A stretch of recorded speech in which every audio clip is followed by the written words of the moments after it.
अल्हम्दुलिल्लाह अल्हम्दुलिल्लाह वकफा वस्सलातु वस्सलामु अला सय्यिदिर रसूल वस्सलातु वस्सलामु अला सय्यिदिर रसूल व खातमिल अंबिया व अला आलिहि व अस्हाबिहि अजमाइन। अम्मा बाद फ़अऊज़ु बिल्लाहि मिनश शैतानिर रजीम। बिस्मिल्लाहिर रहमानिर रहीम। अलिफ लाम रा तिल्क आयातुल किताबिल मुबीन।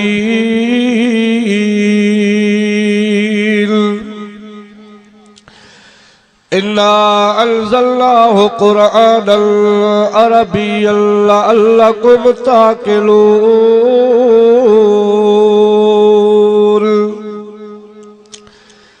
नहनु नक़ुस्सु अलैका अहसनल क़सस बिमा औहयना इलैका हाज़ल क़ुरआन व इन कुन्त मिन क़ब्लिही लमिनल गाफ़िलीन।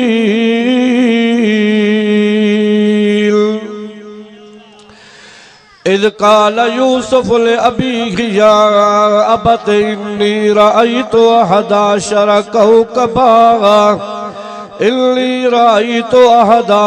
कौकबा वश्शम्स वल क़मर रअयतुहुम ली साजिदीन।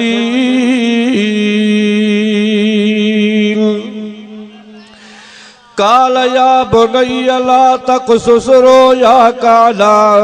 इख़्वतिका फ़यकीदू लक कैदा इन्नश-शैतान लिल-इंसानि अदुव्वुम मुबीन।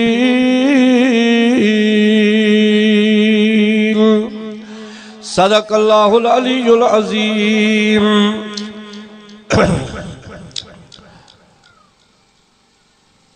या इलाही तमन्ना है कि मैं कुछ काम कर जाऊं। या इलाही तमन्ना है कि मैं कुछ काम कर जाऊं। अगर कुछ हो सके तो खिदमत कुरान कर जाऊं। या इलाही तमन्ना है कि मैं कुछ काम कर जाऊं। अगर कुछ हो सके तो खिदमत कुरान कर जाऊं। या इलाही मैं रहूं या न रहूं लेकिन ये आरज़ू है दिल की। या इलाही मैं रहूं या न रहूं लेकिन ये आरज़ू है दिल की। दीन अहमद रहे और इज्जत कुरान रहे। अल्हम्दुलिल्लाह सुम्मा अल्हम्दुलिल्लाह।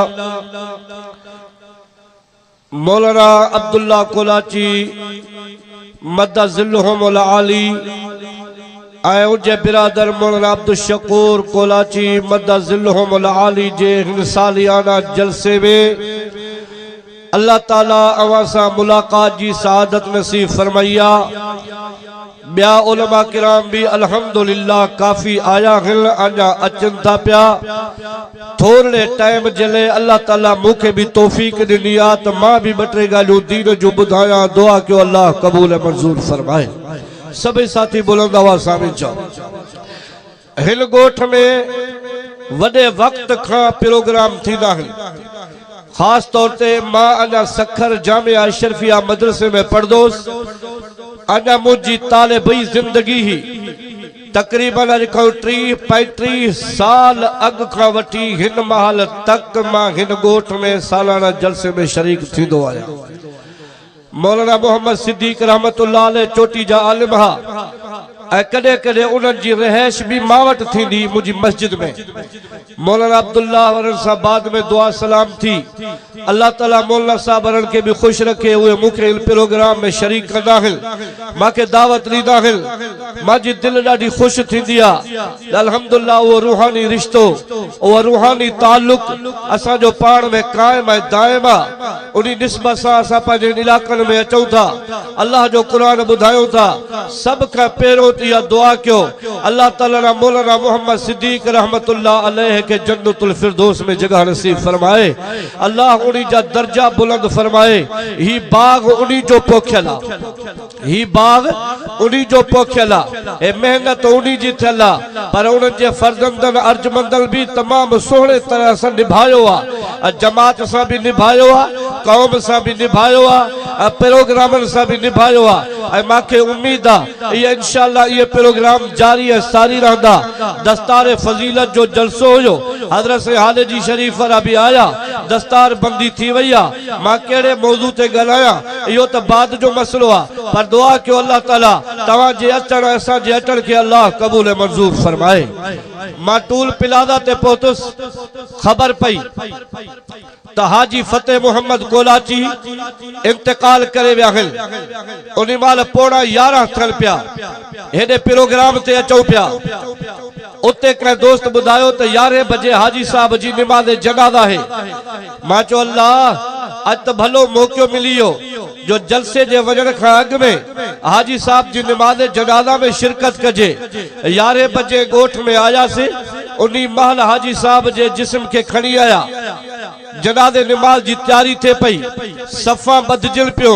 असां भी पहुतासीं अची निमाज़ जनाज़ा में शरीक थियण जी नियत सां, पर वरी उतो जे ॻोठ जे आलमनि जो ॾिठो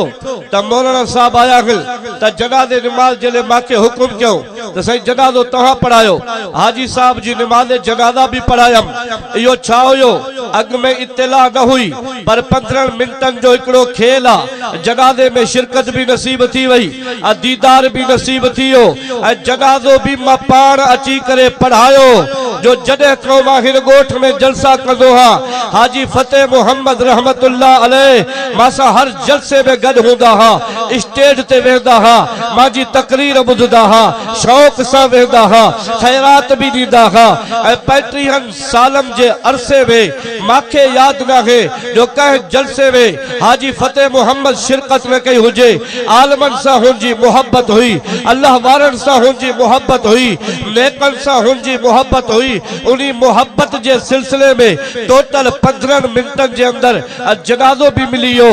दीदार भी मिली वियो, जनाज़े पढ़ाइण जी सआदत भी मिली वई। पर मुंहिंजा अदा हाणे तव्हांखे भी मां इहो अर्ज़ु कंदुसि त तव्हां दुआ भी कयो अल्लाह ताला हाजी साहब जी मग़फ़िरत फरमाए, अल्लाह उन्हीं जा दर्जा बुलंद फरमाए। हिन जलसे में भी हाजी साहब जो तावन हूंदो।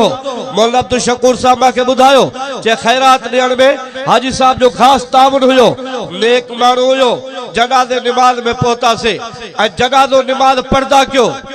जंहिंजो भी ऐलान थे, पंहिंजो हुजेव, परायो हुजेव, पाड़े जो हुजे, गैर पाड़े जो हुजे, मैट्रा गैर मैट्रा, जनाज़े निमाज़ जो ऐलान थियो आहे। तव्हां जनाज़े निमाज़ में शरीक थींदा कयो। अचो ॿुधाईंदो हलां, अल्लाह जे नबी फरमायो जेको शख्स जनाज़ो निमाज़ पढ़े कंहिं मुसलमान जो, अल्लाह से उन्हीं के जबल उहद जो सवाब नसीब तो फरमाए छॾे। जबल उहद जो सवाब जनाज़े में वेंदा कयो। या मुसलमान जा 5 हक़ थो मुसलमान ते, एक ॿिए खे सलाम कयो, इहो मुसलमान जो मुसलमान ते हक़ आहे, उन्हीं के वालेकुम सलाम कयो, इहो मुसलमान जो मुसलमान ते हक़ आहे। जेकॾहिं बीमार थी पए उन्हीं जी तबा पुरसी करे अचो, इहो मुसलमान जो मुसलमान ते हक़ आहे। जेकॾहिं ॾुखे टाइम तव्हांखे दावत करे सॾु करे उन्हीं जी मदद कयो, इहो मुसलमान जो मुसलमान ते हक़ आहे। जेकॾहिं निछ अचे वो चवे अल्हम्दुलिल्लाह, निछ वारो जवाब दे यरहमो कल्ला, इहो भी मुसलमान जो मुसलमान ते हक़ आहे। जेकॾहिं को बीमार थी पए तबा पुरसी करे अचो, फौत थी वञे निमाज़े जनाज़ा में हलिया वञो, इहो मुसलमान जो मुसलमान ते हक़ आहे। पर ॿी ॻाल्हि ॿुधाईंदो हलां, जनाज़े खां पोइ किताबनि में लिखियल आहे त कब्रिस्तान भी गॾु वञो। उन महिल मोटरसाइकिल स्टार्ट कईसीं, भज भजा अरे बाबा बस जनाज़ो थियो न कब्रिस्तान भी गड वेंदो कर उते दुआ थींदी उते जनाज़े में उस कब्रिस्तान शरीक थी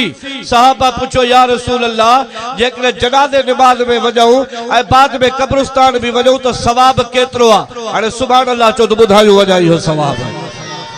जेको जनाज़ो नमाज पढ़दो जबल ओहद जो सवाब सुभान अल्लाह जो कब्रिस्तान गड वेंदो अल्लाह से उन्हीं के जबल ओहद जो सवाब नसीब फरमाए छॾींदो वेंदा क्यों मुसलमान जी ये आखिरी मदद होंदी आ कब्रिस्तान बी गाल बुधाईंदो अल्लाह अल्लाह जेको मानू फौत थी वने ना उन्हीं जे खट जे पोयों आस्ता आस्ता हलदा हलो आस्ता आस्ता अशहदु अल्ला इलाहा इल्लल्लाह अशहदु अल्ला इलाहा इल्लल्लाह पढ़दा हलो वडे आवाज से ना आस्ता आस्ता ऐ उन्हीं मैयत जी तारीफ कंदा हलो यार हाजी साहब भलो हो यार हाजी साहब मोतबर हो यार हाजी साहब शरीफ मानू हो यार ही नेक होयो किताबन में लिखियल आ जड़ी माल कब्रिस्तान में मैयत दफन थींदो ये मलाइक रब जा गड हुंदा आहिनि ये आसमान दे वेंदा अल्लाह से चोदो तवा जनाजे में वियाओ हां अल्लाह भला मैयत जी का तारीफ हले पई फर्श ते साईं मानू तो सब तारीफ कंदा पिया चल यार भलो हो नेक हो भलो हो अल्लाह को नबी से फरमायो रब जी रहमत जोश में इंदी आ अल्लाह से चोदो आ जेकर फर्श ते हिनको मुंजी मखलूक राजी आ तो मां खालिक अर्श ते राजी थी वयो आया अरे बख्शोस अल्लाह अकबर ए इंसानियत जा वडा हक तो नमाज रोजो सिर्फ मजहब ना है सिर्फ ज़कात देण मजहब ना है ए इंसानियत जा मसला भी समझो ये भी असा जे हकूक में शामिल है तवज्जो फरमा मां तो के एकड़ी अजीब गाल बुधाई दो हला टाइम थोरो आ पर एकड़ी अजीब गाल बुधाई हजरत सही अब्दुल्ला शाह बुखारी सबे चो सुभान अल्लाह जोर सा चो बुलंद आवाज सा होशियार चो मां थोड़ो टाइम तो वठण चाहियां अब्दुल्ला शाह बुखारी चोटी जो आलिम हो साईं वारन के खबर आ सजी जमात ज़ियारत कई हुंदी मासा जलसे में गड वजो पिया हाजी इमदादुल्लाह फुलपोटो डेवरिंग करे पियो दादू जे इलाके में पहुता से सही अब्दुल्ला शाह बुखारी बीमार थी पियो बुखार अची अस ॾाढो मां पोयो वेठो जा असा गाड़ी के लाड़ियो से मदरसे में उते साईं जन मुझे हाथ के पकड़ियो चवण लगो मौलाना राशिद साहब माजी जिंदगी ते भरवसो ना है बुखार जी शिद्दत अगर मां फौत थी वजा तो सिर्फ एतरो चो जाए अब्दुल्ला शाह भलो हो सिर्फ एतरो चे जाए अब्दुल्ला शाह भलो हो वारी हाजी इमदाद जो हाथ पकड़ई चे हाजी इमदाद अगर मां फौत थी वजा एतरो चो जाए अब्दुल्ला शाह भलो हो अल्लाह तबीयत ठीक थी वही इंजेक्शन लगी जेर मां ठीक थी आ वो मां के चवण लगा कि मां तवा के कुछ चयो हो छा मां जो तवा चो पिया तो मां फौत थी वजा तो चो जाए अब्दुल्ला शाह भलो हो चे हां नबी से जी हदीस आ जो मानू फौत थी वने ए पोयो ट्रे मानू छड़ो हुन जी तारीफ कल भलो हो उन ट्रे मानू जी तारीफ जे करे अल्लाह मैयत के जन्नत में जगह नसीब फरमाए शरीदो है आए अल्लाह टाइम ना है जो बाके मौजू ते गलाया ये तो जनाजे जी गाल अची वई इदी करे मां तवा के जनाजे जी गाल बुधायुम पर सिर्फ मैं 2 मिनट वठण दो चाहया ए सालानो जलसो आ अल्लाह मौलाना अब्दुल शकूर जी हयाती में बरकत नसीब फरमाए अल्लाह मौलाना अब्दुल्लाह जी हयाती में हुजे औलाद ए गोठ वारन के अल्लाह वडी हयाती दे जे कोई सालानो जलसो रखदा है फिरे तो मौलाना अब्दुल शकूर वडो बंदोबस्त कियो आ बाकायदा स्पेशल मानी हली रही आ हेडा शामियाना हेडा उलमा जा खर्च दुआ के अल्लाह कबूल मंजूर फरमाए असा जो अल्लाह कुरान से ताल्लुक नसीब फरमाए सुभान अल्लाह चो एकड़ी गाल बुधाई दो हला अल्लाह पाक जा 3000 नाला आहिनि घणा सबे बस टाइम खत्म आ अल्लाह पाक जा नाला घणा आहिनि 3000 हिकड़ो 1000 लिखियल आ तौरात में 1000 नालो लिखियल आ ज़बूर में 900 नाला लिखियल हिन इंजील में 99 नाला लिखल है मोहम्मद अरबी जे कुरान में रब जा नाला तो 3000 सुभान अल्लाह तो जो वडे आवाज सा जे दिल में इश्क मोहम्मद आ वो चवे सुभान अल्लाह जे दिल में नबी जे इश्क आ वो चवे सुभान अल्लाह ओए आज तवा जे गोठ में रहमत जो मीह वसी वियो आ हेडा उलमा आया खिल आज तवा जे सामो कुरान आयो आ पंजन शहर जो दीदार इबादत थो यो बुधायु हलाव बैतुल्लाह जो दीदार इबादत आ कुरान शरीफ जो दीदार इबादत आ जमजम जे पानी जो दीदार इबादत आ उलमा जो दीदार इबादत आ पांजे पीमा जो दीदार करण भी इबादत में शामिल है। आज तव्हां जे साम्हूं कुरान हिकड़ी हदीस में पढ़ा तो रब साईं जा नाला घणा सभई ॻाल्हायो हिकड़ो नालो थस असली अल्लाह यो इसमें आजमा असली नालो थस अल्लाह बाकी नाला सब सिफाती थस केड़ा रहमान आ रब रहीम आ अल्लाह खालिक आ अल्लाह मालिक आ सब चौदा हो ना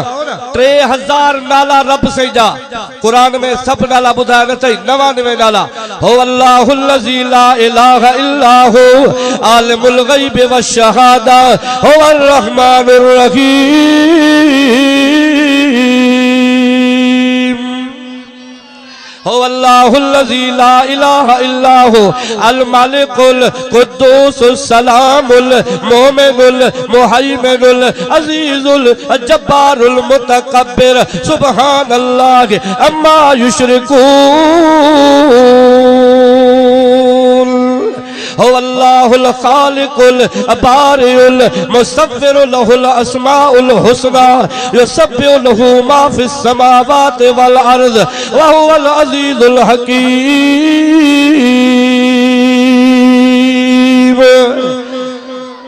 आले बचिया माखी में एतरो मिठाण ना है जो रब जे कुरान में मिठाण है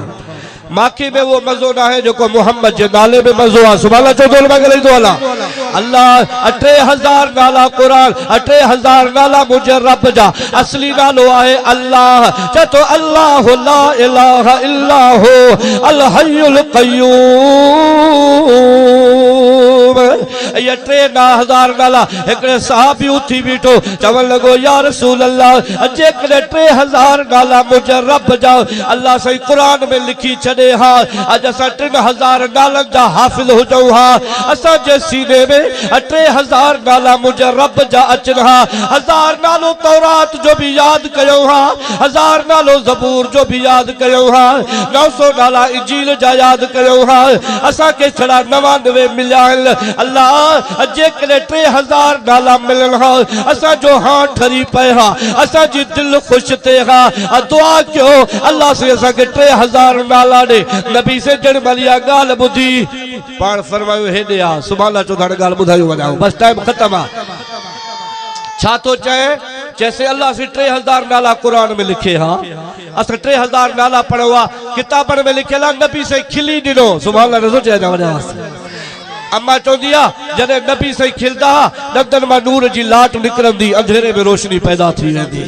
जो त नबी से रहमत वारो हो न जने नबी से जबलन जी चोटी ते चढ़दा हा या जबल गुलाब जे गुल को वधिक नरम बणजी वेंदा हा जने नबी से पाजी लोआ मुबारक धरती ते आई आ त अंबर का वधिक खुशबूदार अल्लाह जेकरे नबी सल्लल्लाहु अलैहि वसल्लम चंड ने इशारो कंदा हल एकड़ो टुकड़ो अर्श ते आ जो मदीने जे घोट मोहम्मद जे कदमन में आयो आ असा जे नबी जो शान भी असा जे नबी जो शान आला है असा जे नबी जो शान अरफा है अल्लाह जे कुरान जो शान भी आला है अल्लाह माके को शेर याद अचियो इजाजत जो बुधायो वजाव सुभान अल्लाह चो एकड़े शायर पुछो चंद्र को चंद्र तू जने पींदो आ त असा ईद मल्हाईंदा हूं अब छा जो ईद चंद्रा बाबा ईद आ सुभाणे सबे ईद मल्हाईंदा हूं कह के दिसी करे चंद्र के अरे चंद्र कदे तू भी ईद मल्हाइया चाहे तो एक दफो मां भी ईद कईया चंद्र तू कदे ईद कई तोखे कीअं ख़बर पई त मां ईद क्या चे हिकु दफ़ो मां भी ईद कई आहे चे कीअं चे अल्लाह जे नबी अंगूर जो इशारो कयो हो मां इशारे सां कटजी वियो हुअमि हिकिड़ो टुकड़ो मथे बीठो हो ॿियो टुकड़ो मुंहिंजे पाक मोहम्मद जे कदमनि में आयो हो कदमनि में किरी मां भी ईद मल्हाई हुई त अॼु मां रसूलुल्लाह जे कदमनि में चवंदो अॼु पुछिया ईद ते चंड कोलू नस तैं भी ईद मल्हाईए पुछिया ईद ते चंड कोलू नस तैं भी ईद मल्हाईए आके हिकु दफ़ा दी आया हावल मैं भी ईद मल्हाईए एक दफो मां भी ईद कई कदे आदे पाक मोहम्मद मक्के दी तदिया ते तशरीफ लाइए इशारा किता उंगली दा मैं कट के ईद मल्हाईए अल्लाह 3000 नाला रब जा अल्लाह हिन कुरान में 3000 नाला हुजन हा असा पढ़ो हा नबी ने फरमायो मुबारक हुजेव सबड़ी जो से खैर मुबारक चे तवा चो त 3000 नाला हुजरा चे हा चे रब से कुरान में तवा के हिकड़ी आयत एड़ी दे छडिया जेको एक दफो पढ़ो अल्लाह 3000 नाला जो सवाब नसीब फरमाए तो छदे कुरान रहमत कुरान बरकत कुरान हिदायत ए जलसा छाजले कदा हो ताचो कुरान बुधो तवा के खबर पे त पाक चाहे पलीत चाहे तवा के खबर पे त हलाल चाहे हराम चाहे खबर पे त शिरक चाहे तौहीद चाहे तवा के खबर पे त जायज चाहे नाजायज चाहे अचो अल कुरान जी दावत तो जाव रब से कुरान में हिकड़ी आयत नहीं छरिया जका एक दफा पढ़ो अल्लाह 3000 नाल जो सवाब नसीब फरमाए छरीदो है सही वो आयत केड़ी है सही जेको एक दफो पढ़ाऊं 3000 अल्लाह जे नाल जो सवाब वो आयत फरमाई बिस्मिल्लाह सुभान अल्लाह तो जवड़े वास बिस्मिल्लाहिर रहमानिर रहीम या सिर्फ मानी खाओ तभी बिस्मिल्लाह अल्लाह जे 3000 नालन जो सवाब पानी पियो तो बिस्मिल्लाह अल्लाह जे 3000 नालन जो सवाब कपड़ा पायो तो बिस्मिल्लाह अल्लाह जे 3000 नालन जो सवाब गाड़ी ते मथे वियो ता चो बिस्मिल्लाह अल्लाह जे 3000 नालन जो सवाब ओ मुसलमानो रहमत सां भरियो पियो आहे बरकत सां भरियो पियो आहे हिदायत सां भरियो पियो आहे ओ फजल मोहम्मद कुलाची जे गोठ वारो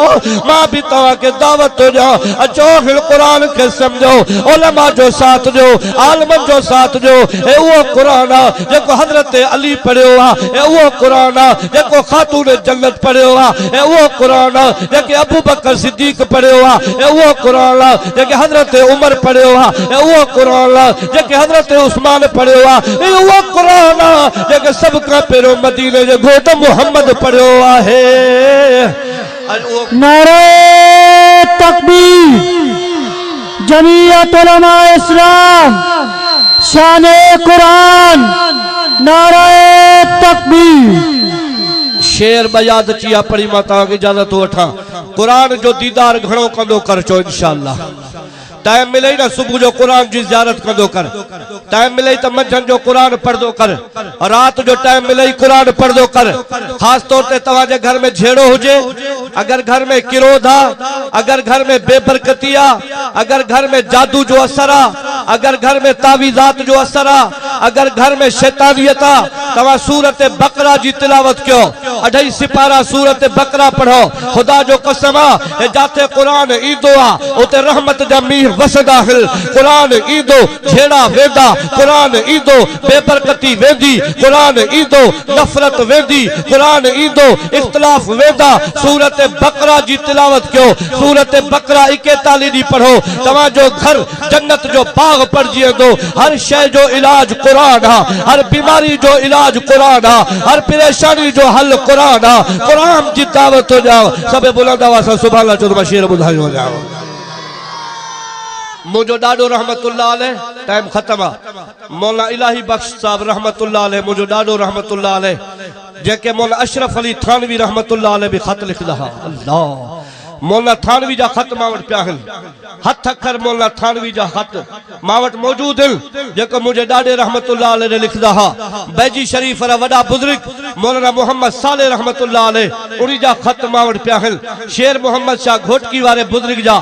ज़बान फारसी में खत्मावट प्याहिल मुझे ॾाॾे पंहिंजी किताब में लिखियो आहे त सूरत बकरा जी मानन के ॿुधायो त झेड़ो खत्म थी वेंदव अगर घर में जिन्नात थो सूरत बकरा पढ़ायो जिन्नात भजी वेंदव अगर घर में किरोध था सूरत बकरा पढ़ायो हर शय खत्म थी वेंदी अगर घर में बेबरकती आ त सूरत बकरा पढ़ायो असां वटि ॿियो आहे छा असां ॾिठो छा है न नबी ॾिठो आ न सहाबा ॾिठा हा न अहल बैत ॾिठा हा न पंजतल पाक ॾिठा हा न असां गौस ॾिठा हा न कुतुब अख्ताब ॾिठा हा अगर 1400 साल का बाद अगर असां ॾिठो आ त मदीने जो घोट मोहम्मद जो कुरान ॾिठो आ कुरान के समझो बस कुरान शरीफ घणो पढ़दो कर अल्लाह साईं वेठो आ टाइम खत्म आ हिकड़ो बुजुर्ग हुयो जे वात मो खुशबू ईंदी सुभान अल्लाह चोदो पोगल है दुश्मन उन्हीं जे वात मो खुशबू ईंदी केड़ो इमाम नाफे रहमतुल्लाह अलैह पो एक दफो के मानू पुछस साईं मौलवी बिया भी तो कुरान पढ़दा है उन जे वात मो खुशबू न ईंदी आ तवा जडे भी कुरान शरीफ पढ़दा हो तवा जे वात मो खुशबू छा जले ईंदी आ चे मां रात जो सजी रात दुनिया सुमदी आ मां अल्लाह जो कुरान पढ़दो सजी दुनिया सुम्ही पई हूंदी आ मां रात जो कुरान पाक पढ़दो आ पो सही भला खुशबू छा जले जे गाल इया है त मां सोहणे अंदाज में कुरान पढ़म रात जो निट पियोम मिठे दिल पर मोहम्मद मुस्तफा जो दीदार नसीब थियो ऐ फरमाए इमाम नाफे उवा चप त माखे दे जन चपन सा कुरान पढ़दो आ इनी चपन ते मां मोहम्मद चुम्मी त ॾियाई जन चपन सा मां मोहम्मद जो कुरान पढ़दो आ अरे असा सजे सिंध में दावत ॾींदा था वतौ त जमियत उलमा इस्लाम से ताल्लुक रखो ये फितने जो दौर थो ए बुराई जो दौर थो ए बेहयाई जो दौर थो ए दज्जालियत जो दौर थो उलमा सा वाबस्ता थी वजो कुरान वारन सा वाबस्ता थी वजो माके अल्लाह जे नबी पेरो चुम्मी दिनी जदे का मुझे चप्पल ते मिठे मोहम्मद चुम्मी दिनी आ उड़ी दी को वठी अल्लाह जन्नत जी खुशबू दाखिल फरमाए छड़ी है या बरकत कुरान जी आ सुभान अल्लाह चो वडे आवाज सा सुभान अल्लाह चो वडे आवाज सा बशेर बस बुधा कुरान घणो पढ़दो कर कुरान जो दीदार कंदो कर कुरान जी ज़ियारत कंदो कर नमाज पढ़दो कर उलमा से ताल्लुक रख बुराई को पाण के बचा व्याज को बच रिश्वत को बच पराए हक को बच पाड़े वारन के तंग न कर कह के परेशान न कर सोहनी जिंदगी गुजारे वल अर्श ते रब राजी थींदी रोजे में मिठो मोहम्मद मुस्तफा राजी थी वेंदी ओ शेर चाहे तो चुम्मा वरक तुंहिंजा सुभान अल्लाह चो सुभान अल्लाह चो चाहे तो चुम्मा वरक तुंहिंजा कुरान प्यारा चुम्मा वरक तुंहिंजा कुरान प्यारा चुम्मा वरक तुंहिंजा कुरान प्यारा हिदायत जतो में चमकल सितारा चुम्मा वरक तुंहिंजा कुरान प्यारा चुम्मा वरक तुंहिंजा सुभान अल्लाह आवाज़ सा सबई आयतू सूरतू नूर आहिल सबई आयतू सूरतू नूर आहिल रहमत बरकत से भरपूर आहिल आहिन नूर तुंहिंजा आहिन नूर तुंहिंजा ओ टी है सिपारा आहिल नूर तुंहिंजा टी है सिपारा चुमा बरक तुंहिंजा ओ कुरान प्यारा वो कुरान प्यारा टाइम हुजे हा मां नबी जी सीरत ते गलाया हा कुरान जे अंदर मकाम ते गलाया हा जलसो वडो आ आलिम वडा था चल बुजुर्ग चल था पिया मेखो साहब जल भी स्टेज ते वेठा है उन जी मौजूदगी में ज्यादा गलाइण मुनासिब ना है आखिरी गाल बुधायो वजाव अब कम कयो ट्रे कम एक नमाज 5 टाइम पाबंदी से पढ़ो सबे चो इंशाअल्लाह नमाज में छजो नमाज बियो कुरान शरीफ का ताल्लुक रखो पाण भी कुरान पढ़ो बारन के कुरान पढ़ायो न्याणन के कुरान पढ़ायो नंबर 3 जमियत उलमा इस्लाम सुभान अल्लाह इन्हीं से वाबस्तगी क्यों जंहिंमें लखे कुरान जा आलिम अथव जंहिंमें लखे क़ुरान जा कारी अथव, जंहिंमें लखे क़ुरान जा मुजाहिद अथव, जंहिंमें हज़ारे शेखुल हदीस अथव। अरे हज़रत अमरोटी भी जमियत जहा अल्लाह, हज़रत सही बेर वारा भी जमियत जहा, हज़रत सही भरचोडी वारा हाफिज़ मोहम्मद सिद्दीक़ रहमतुल्लाह अलैह ओए असां जा त बाबा हा। हज़रत सही अब्दुल करीम कुरैशी जमियत जहा, हज़रत सही अमरोटी जमियत जहा, हज़रत सही हाले जीवी रहमतुल्लाह अलैह जमियत जा सरपरस्त हा। एदा आलिम सब जमियत जहा, असां भी जमियत जा आयो। जमियत सा इंशाअल्लाह रहंदा से सब जोर से जो इंशाअल्लाह जमियत जो साथ दीदा से इंशाअल्लाह। उलमा सा वाबस्तगी रखो, कुरान शरीफ पढ़ो, नमाज पढ़ो, चंगा कम कयो, अल्लाह भी राजी थींदो, मिठो मोहम्मद भी राजी थींदो। व आखिरु दावाना अनिल हम्दुलिल्लाह।